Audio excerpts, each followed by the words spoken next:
use that word is I got it from a XTC song, this ska band that I saw when I was 16, and after they did that song, it just stuck in my mind, and I've been writing it ever since 1980, May of 80 to be exact. That's when I got the name. It's true, in my opinion. Just like it helps you cope, with society. There's so many contradictions in society, that you see every day. Really, just how it always was since I first started. You lead through example, and you influence people. And I know I've been like an incalculable influence, and the niggas admit it or not. Pardon my French. I wasn't into art. The only thing that got me into art is the alphabet.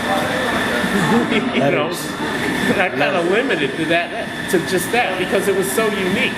Anybody can go to art school and do what he does, with the imagery and all that.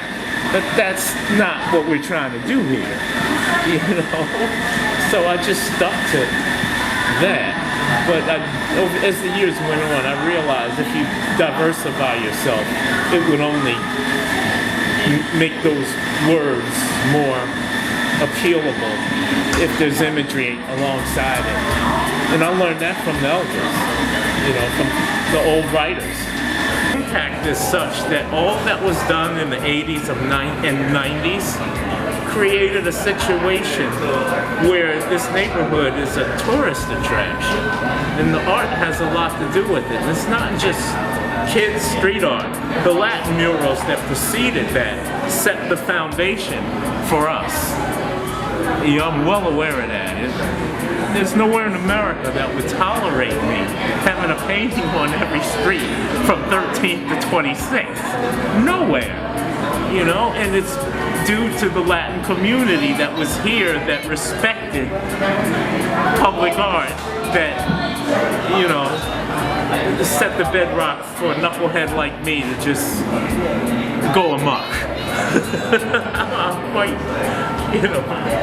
and all the bad part of that impact is that the people that contributed it to making it what it is or popularizing it are getting kicked out. I was on the street, so it wasn't my highest priority, but I did get up here and there when the opportunity struck at spots that were chill enough that you wouldn't attract attention and could take your time and be creative.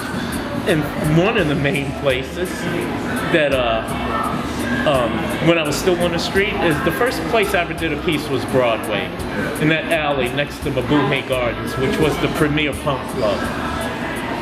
There's this alley, and there was a Chinese arcade that was already, the alley was totally scribbled up anyway. So that was really 84. In fact, you can see a picture of that piece in Piece by Piece. I didn't know what I was doing back then, so I tried to naturally go too big, and I ran out of paint. That's why it looked so busted. But yeah, it was the first piece on that wall, what's called Psycho City, though. You can see the Free South Africa piece in spray can art. But I painted that for a year before those guys, did that production. I mean, I would paint there in broad daylight. People lived under the street. I even got one piece when I used to write Too Easy, where this play group used to use those pits around town for guerrilla performances, and they cleaned up the pit. They cleaned up all the garbage. The people that were living there, they made them a living room. And I have a photograph of two people sleeping on a mattress with my piece as the backdrop. Form of urban renewal, but freelance grassroots. Home turf is how the four elements got, introduced to the Bay. And that happened right when I got to town, 84, 85, 86, I think up to like 89, maybe before it stopped airing.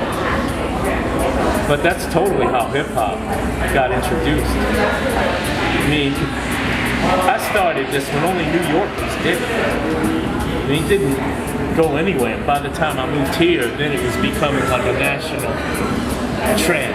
My name is CUBA, and my main object in life is to write on walls.